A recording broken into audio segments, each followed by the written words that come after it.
You're listening to Navigating the French on Paris Underground Radio.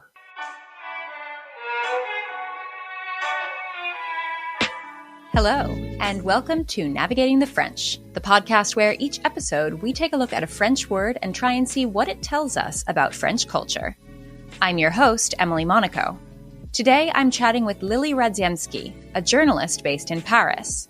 She's here to chat about the reason why the French are governed by a three-part motto of liberté, égalité, fraternité. Les Valeurs Françaises. Welcome, Lily. Thank you so much for joining me today.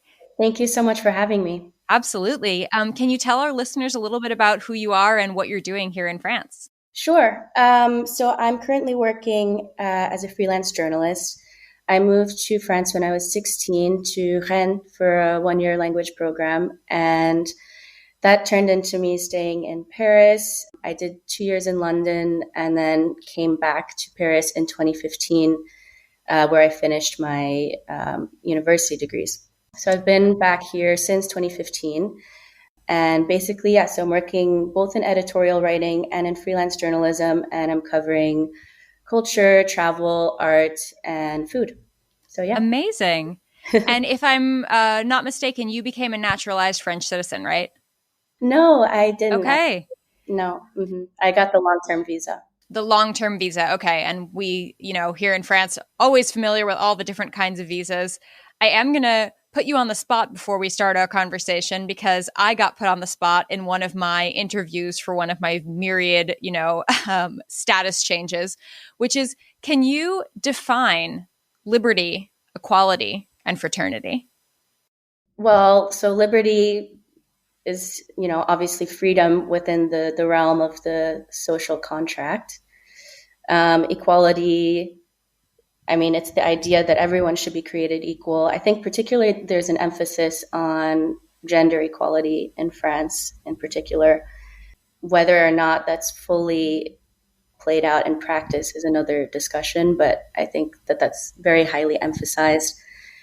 And fraternity, I guess it would be kind of the idea of the socialist system in France, the kind of support networks and the systems that are in place to kind of catch you if you fall, and you're also kind of contributing to a system that will catch other people when they fall, I would say. But yes, that was on the spot. That was on the spot, and you did an amazing job. I hemmed and hawed when they put me on the spot, so chapeau to you. I'm wondering if maybe part of the reason why you're able to define these for us is this article that you wrote in the Washington Post kind of detailing the French values class that you had to take as part of your visa journey. Can you tell me a little bit about that class and kind of how it works and what you learn in that class? Yeah, definitely. So basically the classes kind of fall under the umbrella of the Contrat d'intégration républicaine, which is a Republican integration contract. And this is something that has to be signed as part of the renewal of your long-term visa. And basically, the contract is composed of a couple of things. It's not just the classes, but basically you're signing this contract saying that you're going to agree to uphold the values of the French Republic. And in doing that, there are a couple of components that are more practical involved. So one of them is a language test. So you need to have a A1 level of French. Otherwise, if you don't, you're going to be prescribed a certain number of hours of French classes.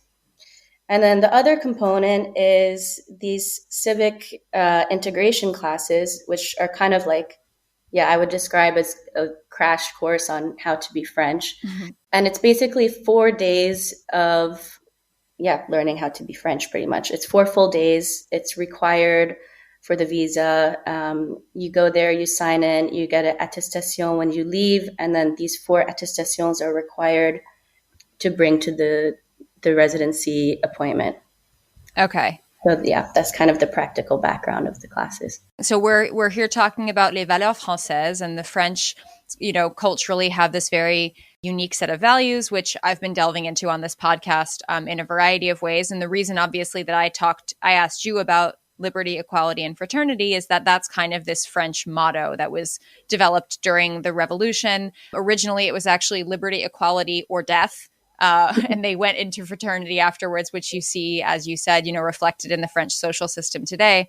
Aside from those values of liberty and equality and fraternity, were there any sort of big headlining French values that seemed to you to be heavily highlighted in the course? Yeah, so I think, there were a couple of different components. So on the first, just to break down how the classes work. So days 1 and 2 are about practical information on the healthcare system, employment, parenting, housing, and kind of how to access all of these systems, as well as an introduction to the principal characteristics of France. So this isn't really values, it's more symbols.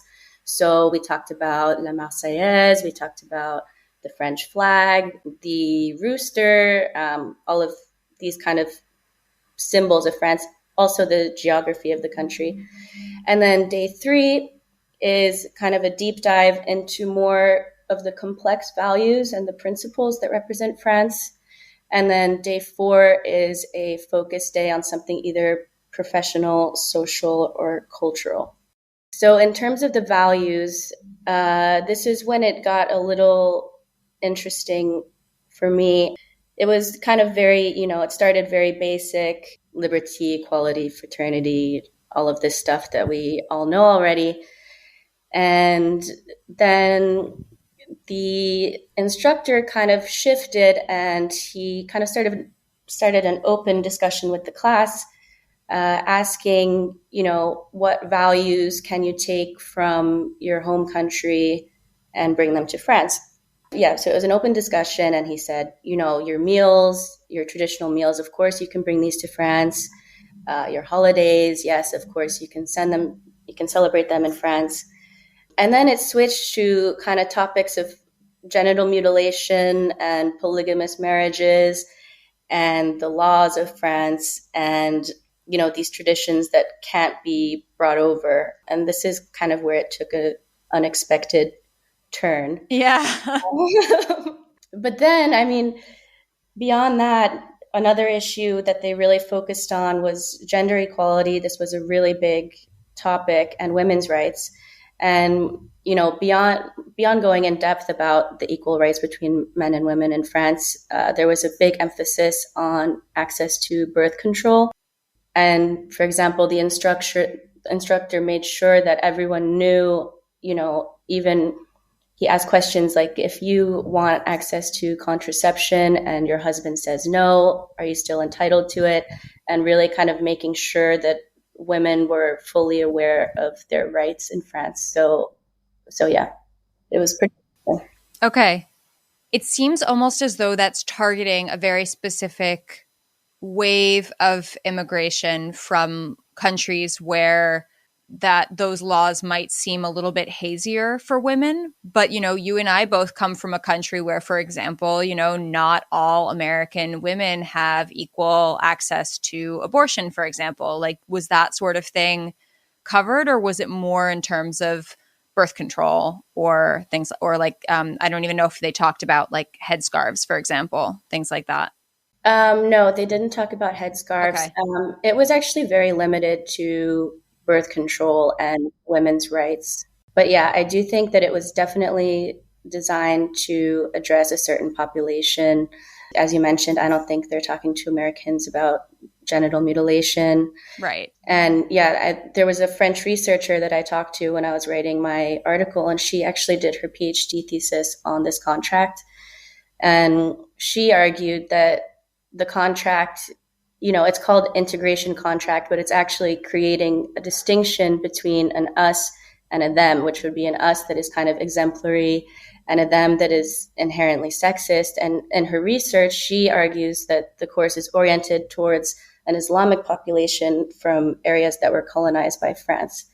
And it's interesting because if you look at the population of immigrants, so there was a study by the National Institute of Demographic Studies, which they took the statistics. In 2018, half of the country's immigrants were from Algeria, Morocco, Portugal, Tunisia, Italy, Turkey, and Spain. But then if you take out the nationalities that are exempt from signing the contract, which are the EU countries, we're left with Algeria, Morocco, Tunisia, and Turkey. So I think that sends a pretty clear message. Absolutely. From what you're describing, like if I consider like what you're saying about access to birth control, for example, or you consider things like this French principle of laïcité, which I've discussed previously on this podcast, this sort of widespread secularism, which is the reason why in France, for example, if you work in the post office, you're not allowed to wear a headscarf, but you're also not allowed to wear a yarmulke, and you're also not allowed to wear a crucifix around your neck because we don't have outward signs of religion. Something tells me that when they're looking towards this integration through this French values class, they are looking for integration, like you said, of former French colonies that are predominantly Islamic and not necessarily towards Americans who might be evangelical Christians and might wear a crucifix, but that's not the people who are necessarily being talked to. Yeah, exactly. And there was even a moment during the class, I think it was the third day when I was there in the morning, the instructor kind of singled me out and she said, look, everyone, there's an American here and she has to take the classes just like you. And I was like, oh. Oh, man. Yeah. So, I mean, that was almost, it was pretty overt. So, yeah. Now, if we take a step back, you've been here a really long time before you ever took this French values class. And I know you've done a lot of research into French values just as a category. So, as an American who now lives here, are there any elements of the French values system, bearing in mind that obviously both the United States and France, as young republics in the late 18th and early 19th centuries, we were all founded on this like sort of Enlightenment era philosophy of freedom and equality and secularism. Are there any values that you've noticed among the French that feel really different, or that feels like they interpret that value of freedom or equality really differently from how we do in the US? I'm not sure about freedom and equality. I think what I noticed in these classes in particular was actually the emphasis that they kind of place on culture as a value. Because, for example, during the classes, there was like a really long segment on food and on the classical French culinary dishes. And this is even inscribed into UNESCO, the gastronomic meal of the French. It's not inscribed just because of the food, but it's really about the values and the rituals surrounding the meal. So there was this, and there was also, they put a big emphasis on explaining how to access museums and making sure that everyone knew how they could access museums for free and the days that they would be free. And I think for me as an American, just imagining this kind of course taking place in the US, I couldn't possibly imagine that there would be a segment on like hamburgers and chicken wings as key knowledge for foreigners, and even museums for that matter. So I think just this kind of, culture as a really cherished value in France that stood out to me as opposed to, I think, what you would see in the US. Yeah, absolutely. That definitely rings true for me as well. If you're enjoying this episode of Navigating the French, you may also be interested in our sister podcast, Paris: A State of Mind, where real estate experts Gail and Marie give you all the tips and tricks you need about renting and buying apartments in Paris and beyond. Navigating the French will be right back after a word from our sponsors. And now, back to Navigating the French. Now, you mentioned also that you discussed some of the symbolism associated with France. And one of the major symbols that we have in France is Marianne, who is, a woman, but she's an allegory. She stands on Republic Square in France, and you'll find a representation of Marianne in every French town hall. She is the woman leading people to revolution in the 1830 painting by Delacroix. So who is Marianne and what does she represent according to these sort of classes? So Marianne is kind of the symbolic embodiment of France. So she's not a real historical figure or person. As you said, she's an allegory. So her profile is pictured on most government documents, on stamps, government buildings. And she's sort of the representation of liberty in France. So she's the personification of liberty, equality, and fraternity, but I think she draws a particular connection with liberty. So yeah, she's kind of the personification of this value of liberty in France. And what about the rooster, the French rooster, or the cockerel? So the rooster is a representation of the nation's identity, but the rooster is more of a connection to the fraternity aspect of the national motto. It was briefly changed by Napoleon to be an eagle because he didn't think the rooster was powerful or strong enough, and then it was changed back. So I guess the rooster could kind of be a compliment to Marianne, but I think Marianne is a little bit more prevalent in the modern society. Yeah, absolutely. And it's always fun wandering through Paris. You could see buildings that Napoleon put up or like structures that Napoleon put up because you'll see the eagle on them. So it's kind of a fun historic nod as well. Yeah, exactly. So the French value system relies a lot on, these Enlightenment era philosophers. You have Descartes and sort of the French method of almost thinking and reasoning feels really linked to Descartes. I'm sure that when you were when you came here when you were 16 and you learned to write in the French style, I remember when I came here, it wasn't just about learning to write in French. It was about learning how to argue in French, which often felt a little bit backwards to me because you start with the hypothesis and it's like even your debating is almost scientific. Do you feel like there were any mentions or evocations of kind of like Cartesian logic or like philosophical logic when you were doing this course? I mean, I know it's only 4 days, but the French can bring philosophy into anything. So on the third day, they kind of did a rapid history starting from Clovis to now in about 3 hours. Oh, wow. That is fast. But, they kind of just flipped through kind of the main historical figures, doing a little brief description on each of them. So there wasn't really that much in terms of philosophy, but I think talking about philosophy and talking about the social contract, I think this contract is a social contract, which is kind of interesting. It's sort of the modern interpretation of the social contract. And I think, it's outwardly so. I mean, on the contract, it says, in the framework of this contract, you'll benefit from rights, but will also respect the rules and follow your obligations. And that's kind of like the social contract in essence. So that was pretty interesting to be a part of. Yeah. Because I mean, the social contract, I always feel like that's that difference between, growing up in America and saying, before we even really understand what we mean when we say it, kids on the playground saying, it's a free country, I can do what I want. France is also technically a free country, but there is that social contract of like, my freedoms end where those of others begin. And so I don't know. I think that it's really interesting that they frame what they're asking of you, of us, of foreigners coming into France, this sort of social contract of integration. And I did sort of wonder, after having taken this course and then obviously speaking to all the experts you did when you were writing this story, why do you think the French place such a high import on integration in terms of not just values, but also language? Because that, as you mentioned, is another part of this contract that you had to sign. Yeah, so I think that there are a couple of different components to this. I mean, I think first, the French are just kind of notoriously protective of their culture and their language.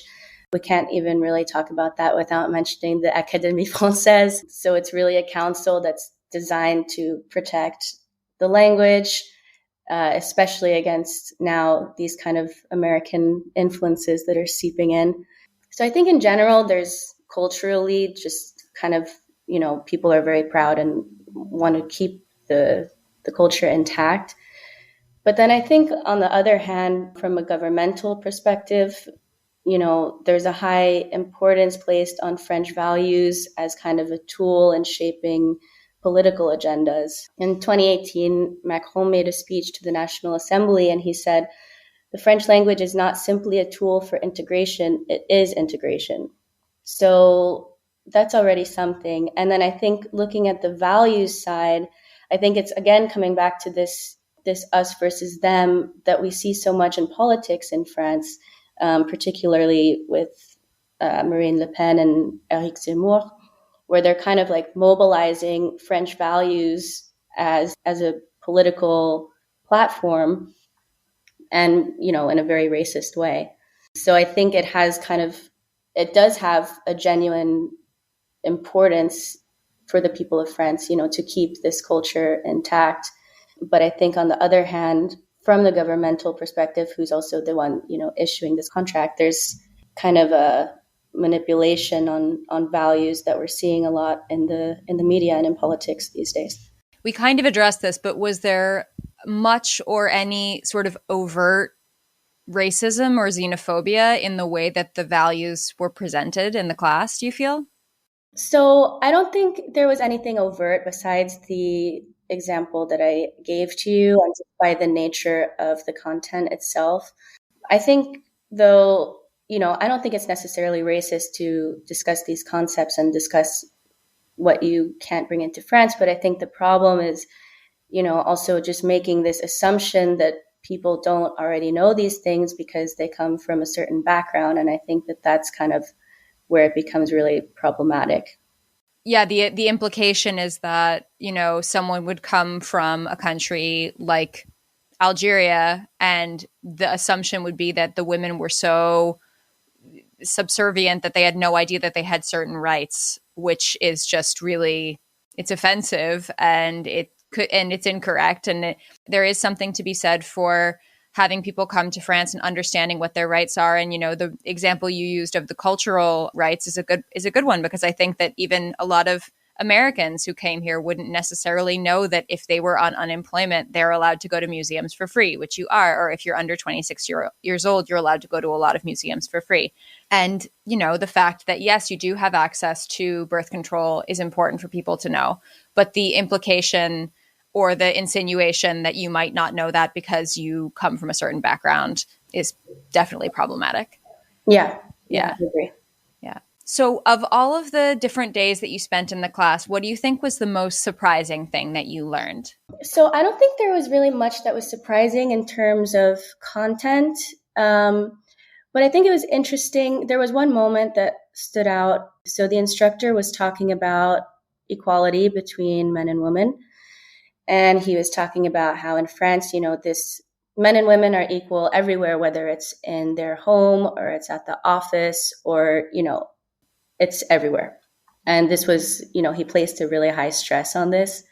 But after listening to this, one of the women in the class, she kind of challenged him. And she said that recently she had read an article, I think it was in Les Echos, or it was like a big French newspaper, that there was a big pay gap between men and women that were working the same jobs in France.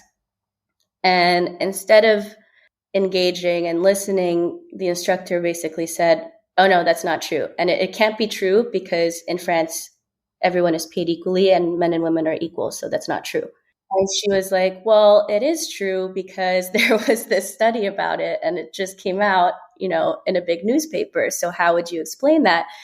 And the instructor just would not accept this. He just kept insisting that it couldn't be true. It almost felt like any challenge to this belief system would like make the whole thing shatter. So I thought that was kind of a surprising moment. I was surprised that he didn't engage more about that. Yeah. And that feels very much like that almost like Kafkaesque bureaucracy when you walk into a place and you ask for something and they're like, no, madame, that's impossible. And you're like, but why? Why is it? It's just impossible. It's just not. There's that that almost black and white thinking of like, we're not going to think outside the box on how, if the rule says no, then it's no. And it seems like he was sort of allowing that rule to cloud the reality that might be that even if that was the law, it might not be followed. Yeah, that's exactly it. And then ironically, he was kind of mansplaining her, you know, in this conversation about gender equality. So it was a bit of a bizarre moment, I would say, in the class. And yeah, it certainly sounds like it.